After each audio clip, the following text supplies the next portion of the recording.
Bonjour à tous et à toutes, c'est Julien. J'ai l'immense plaisir aujourd'hui de vous retrouver pour une vidéo assez particulière. Aujourd'hui, c'est le bilan de Amsterdam House, la maison qui se trouve juste derrière moi. C'est une maison que j'ai pris en sous-location il y a 6 mois ici en Thaïlande. Et aujourd'hui, au sein de cette vidéo, j'ai clairement envie de vous montrer une étude de cas concrète de combien cette maison, elle m'a coûté en rénovation, en maintenance, en électricité, etc. pendant 6 mois. Et surtout, combien elle a pu me générer de milliers d'euros de bénéfices.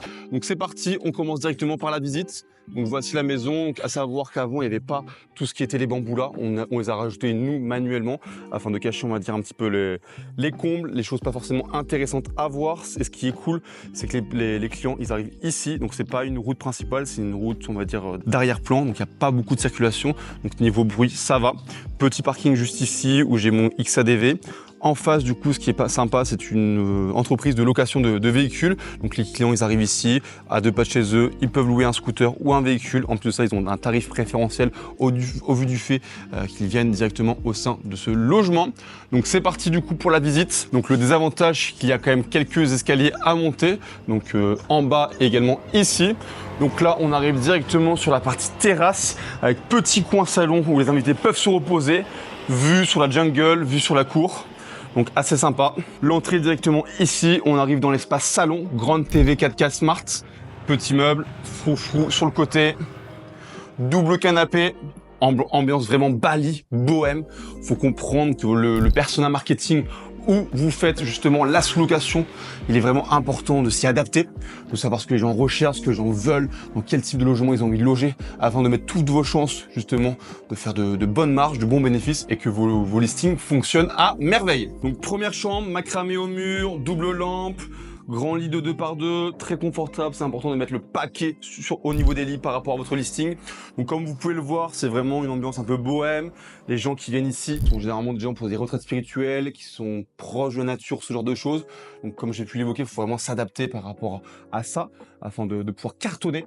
Donc au niveau du coup de la seconde chambre, on enchaîne, donc même principe, on a juste rajouté du coup un petit espace de travail dédié pour le référencement au niveau des plateformes et afin que les guests puissent tout simplement travailler dans de bonnes conditions, la clim bien évidemment. Également c'est un tips, mais si vous pouvez faire systématiquement du coup des signes, que ce soit des cœurs, des signes, des fleurs, peu importe sur vos lits par rapport à vos équipes de ménage, pour le fait que vous puissiez leur imprégner, faites-le, c'est un gros plus, ça fait plaisir aux customers et ça rend super bien, que ce soit en photo, également en réel.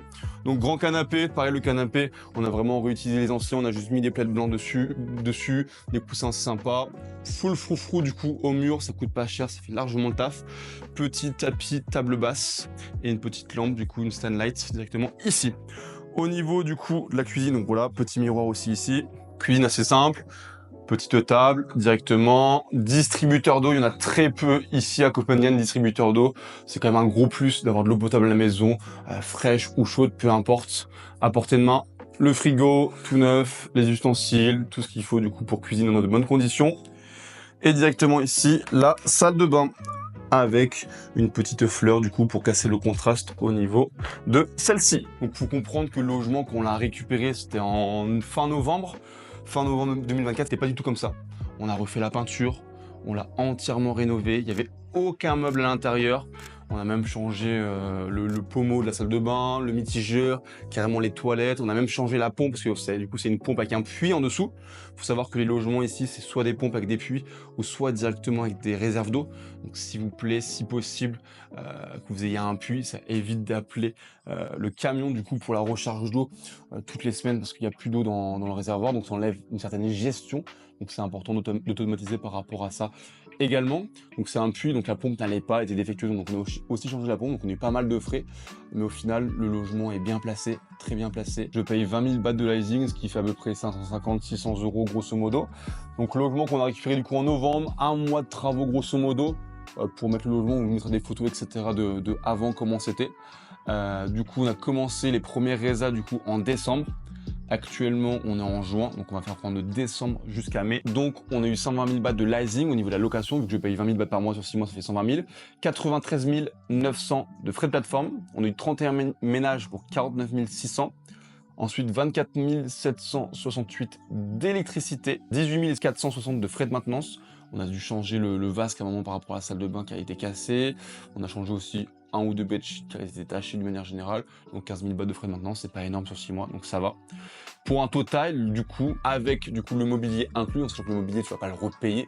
Les gros meubles qui sont là, juste là, tu ne repayes pas, ça bouge pas. Une fois que tu as mis la télé dessus, ça ne bouge pas. Pareil, les tables de nuit, ça ne bouge pas. Le lit, ça bouge pas. Généralement, on a pris quand même du bon matériel, du bois massif, qui résiste dans le temps, afin que ce soit quand même, on va dire, de l'investissement. On est certain, un investissement qui tourne, on va dire, en automatique, entre guillemets, dans les logements. Donc, ce qui fait un total de 5 489 € de bénéfices. Donc, ce qui fait sur 6 mois 915 € par mois, donc de bénéfices sur ce logement. Donc, c'est une de mes meilleures performances, en sachant que le logement, quand on a commencé, on n'avait aucune reviews. Je n'étais pas forcément très optimisé au niveau du listing. Je gérais pas forcément les prix dans les meilleures conditions. Donc là, aujourd'hui, on mettra des screenshots à l'écran. J'ai quasiment plus de 4.9 sur 5 sur Airbnb. J'ai plus de 9 sur 10 sur Booking dessus. On a tout optimisé au niveau du listing. Là, on se prépare également pour la prochaine haute saison avec des stratégies de pricing dynamique assez poussées pour vraiment, on va dire, aller chercher l'excellence au niveau de la rentabilité. Donc ça reste quand même un bon coup. Tout part une fois de plus de la négociation. Sur Blazing, c'est super important de faire un bon deal avec son propriétaire thaïlandais. Là, comme là, je vous l'ai évoqué, j'ai peut-être investi 2500 € de mobilier, mais c'est du mobilier qui va rester dans le temps. C'est pas du contreplaqué, c'est pas du qualité, on va dire, un peu brique au dépôt, je sais pas, AliExpress, comme on peut trouver en France. Ça reste, voilà, un investissement conséquent, mais qui va durer dans le temps. Et en sachant que là, on va dire, sur les 6 derniers mois, l'investissement est déjà remboursé. Et en plus de ça, on a pris 915 € par mois net dans ma poche par rapport à ce logement. Le truc est que même moi, à mes débuts, j'avais aussi cette idée limitante. Je visitais des logements. Il y avait quand même pas mal de rénovations à faire. Ils n'étaient pas meublés du tout. Je me dis, oula, ça va me coûter cher au niveau de l'investissement, etc. En fait, tout dépend de vos moyens. Vous pouvez avoir des pépites, donc des logements, on va dire, très peu chers à la location, où il y a peut-être un gros coût au niveau de la rénovation à faire, également par rapport à l'aménagement au niveau du mobilier. Mais au final, après, quand vous faites vos calculs, par rapport au prix basse saison, prix mid-saison, prix haute saison, et par rapport à l'investissement que vous allez pouvoir débourser dans ce logement, vous êtes beaucoup plus rentable peut-être qu'un logement où il y a peut-être déjà tout, mais où le loyer, le leasing va être cher. Donc faites vos calculs, c'est important de se poser, d'avoir l'esprit clair et de faire les bons calculs par rapport au seuil de rentabilité que vous pouvez avoir sur certains logements, même si parfois il y a une certaine rénovation à faire, ça peut être très intéressant, surtout si vous avez les contacts, etc., pour faire ça assez rapidement et en bonne et due forme.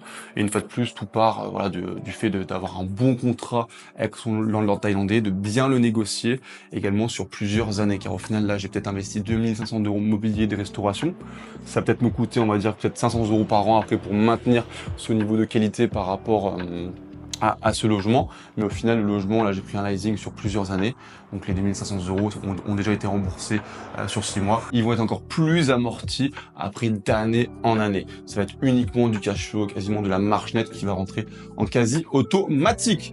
Donc voilà l'équipe, j'espère que la vidéo vous aura plu, on arrive à la fin, mettez-moi du coup vos questions en commentaire, j'y répondrai avec grand plaisir. N'oubliez pas également de me suivre sur Instagram où je partage du coup tout mon quotidien tous les jours par rapport au sublazing, également des conseils en direct. C'était Julien, merci encore pour votre attention, à la prochaine, ciao, bye bye.